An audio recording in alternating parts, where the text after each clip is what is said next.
The summer evening hums with cicadas as I open my door to Judge Marcus Ellis, my old college friend and a federal judge visiting for dinner. His warm smile and crisp suit contrast the quiet suburban street, where Karen, the HOA president, lurks behind her hydrangeas, eyes narrowing. Marcus steps onto my porch, his briefcase swinging lightly, unaware of the storm brewing. Minutes later, Karen's voice slices through the calm. "You, what are you doing here?" she demands, storming across the lawn, her phone already dialing. Marcus turns, puzzled but composed. "I'm a guest," he says, voice steady. Karen scoffs, her face a mask of suspicion.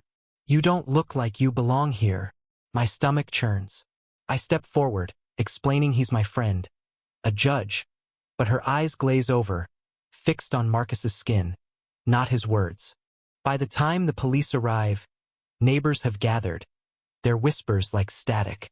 Karen's accusations escalate claims of suspicious behavior, pointing to Marcus's briefcase as if it's a weapon. The officers, young and tense, question Marcus sharply.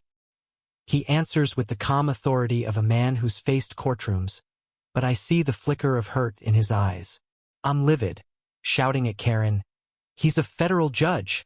She falters but doubles down, insisting she's protecting the community. The scene explodes into chaos. A neighbor, emboldened by Karen's fervor, yells about outsiders. Another defends Marcus, citing his impeccable reputation. The officers hesitate, sensing the error, but Karen's voice rises, shrill and unyielding. Marcus, ever the diplomat, tries to de-escalate, but his words drown in the shouting. I feel helpless, my home now a battleground of prejudice and pride. As the argument peaks, Marcus pulls out his judicial ID. The crowd falls silent. Karen's face drains of color, her phone slipping from her hand. The officers exchange glances, one muttering an apology. But the damage is done. Marcus, the man who spent decades upholding justice, stands humiliated in my front yard, judged not by his character but by a neighbor's bias. We retreat inside, the air heavy. Marcus sips his wine, his silence louder than the earlier chaos. "It's not new," he says finally, his voice low, "but it stings every time." I apologize, but he waves it off, his eyes distant. The night ends not with laughter, as planned, but with a bitter truth. Even a judge's robe can't shield you from suspicion in a world quick to stereotype. The next day, Karen's apology letter arrives, a weak attempt at damage control.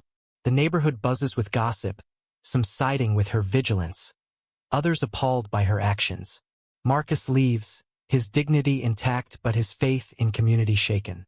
I'm left staring at my once idyllic street, now fractured by distrust. The HOA's rules, meant to unify, have torn us apart, exposing fault lines of prejudice that run deeper than any bylaw. This isn't just about one night, it's about a system that lets fear override fairness. Marcus's story, my story, isn't unique. It's a mirror to a society wrestling with its own biases, where a single call can unravel trust. What's right or wrong here? Was Karen's fear justified? Or was it a betrayal of justice? Share your thought. Show, do we mend a community divided by suspicion?